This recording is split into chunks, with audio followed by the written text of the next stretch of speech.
Healthy tasty honey chilli almond বানাতে আমি এখানে নিয়ে নিয়েছি কিছুটা পরিমাণে আমন্ড বাদামকে ভালোভাবে আমি ড্রাই রোস্ট করে নিয়েছি। তারপরে কড়াইয়ে অ্যাড করে দিয়েছি 3 চামচ মতো পিওর হানি, অর্গানিক পিওর হানি।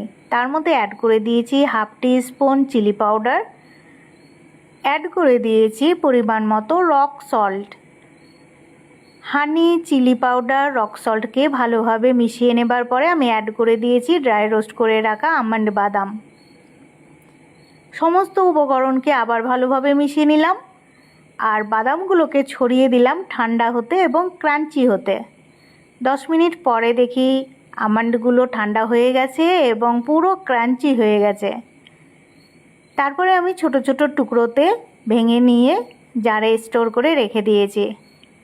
এই হানি চিলি আমন্ড আমি এনজয় করেছি আমার ফ্যামিলির সাথে ইভিনিং টাইমে, ইভিনিং স্ন্যাক হিসেবে। এইভাবে আপনারাও তৈরি করে নেবেন আর স্টোর করে রেখে দেবেন কাচের জারে আর এনজয় করবেন আপনার ফ্যামিলির সাথে। আমার এই হানি চিলি আমন্ড রেসিপি আপনার কেমন লেগেছে কমেন্টে জানিয়ে যাবেন, লাইক দেবেন আর শেয়ার করে দেবেন আপনার সমস্ত বন্ধুদের সাথে।